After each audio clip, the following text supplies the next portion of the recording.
Bonjour à tous, je vais réaliser aujourd'hui un essai de mesure de rigidité machine. L'idée est de vous montrer ce que l'on peut obtenir comme performance sur une machine d'essai 3R lorsqu'on applique un correctif de ce qu'on appelle de complaisance machine sur le logiciel. Donc on a une configuration simple, vous voyez ici un plateau de compression auto-alignable avec une mesure de déplacement. On va comparer le déplacement donné par la machine avec ce facteur de rigidité,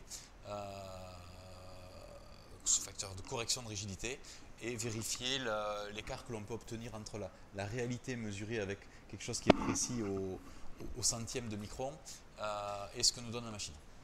Donc on lance une routine de test. Ici on va faire test rigidité. Lançons l'essai. Donc on voit, on met en place l'éprouvette. C'est un essai à la volée, donc on va donner des ordres ici sur le côté après. On voit ici l'élongation corrigée, l'élongation non corrigée, normale, et ici le signal extensomètre. Donc on va faire une rampe ici en élongation on va le faire par exemple à 5 microns seconde jusqu'à 10 kN. Et on va suivre sur le graphe ici la force par rapport au temps, et ici on va suivre les différentes déformations en fonction de la force. Donc on a ici le signal extensomètre en rouge, position corrigée en vert et position non corrigée ici en bleu. Donc ça peut sembler beaucoup l'écart, hein, mais là on a une échelle où ce que l'on voit est de l'ordre du micron.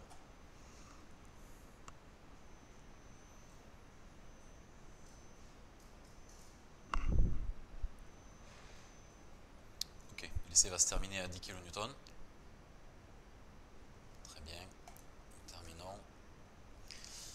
On revient en arrière, on prend le tableau, on va faire un rapport et on va analyser ça.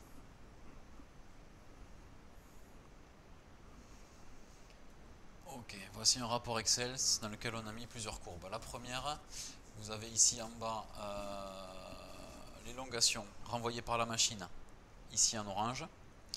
Et ici, vous avez le signal extensométrie et position corrigée. Donc les deux sont quasiment confondus. Ici, une courbe inversée hein, où on voit l'écart qu'il y a entre ce que nous donne la machine et l'extensomètre. Et là, entre ce que nous donne la machine avec le signal corrigé et l'extensomètre. Et en dessous, en fonction de la force, on a l'erreur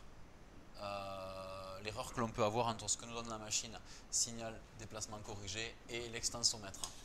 Donc on a effectué une correction en plusieurs points, c'est pour ça que la courbe a cet aspect là, et on voit ici que au maximum des pics, alors ici on a quasiment aucune différence entre l'extensomètre, donc l'LVDT, et la machine, et au maximum on a une erreur qui est de l'ordre de 2 microns. Ici, dans ce cas-là, si on veut être plus juste, on peut appliquer un coefficient correctif avec peut-être 20 valeurs, là on n'en a mis que 10. Ça prouve ici que l'on peut, dans une configuration traction, compression, ce que l'on veut, pouvoir se passer d'un capteur LVDT pour mesurer avec précision ce qui se passe au niveau du plateau de compression.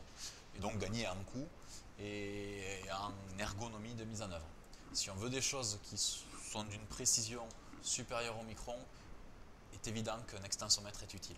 Maintenant, lorsqu'on veut mesurer de la compression sur un produit qui se déforme de plusieurs millimètres, avec quelque chose qui est juste, dont l'erreur est de l'ordre du micron, on peut aisément valider les essais lorsqu'on a des déformations qui sont de l'ordre du centième, dixième, facilement dixième, même millimètre.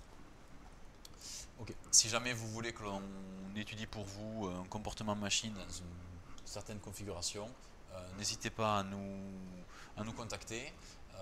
N'hésitez pas également à vous abonner à la chaîne en cliquant ici en haut à droite ou au centre de cette vidéo pour avoir accès aux vidéos que l'on publie régulièrement. Je vous remercie et je vous souhaite une bonne fin de journée.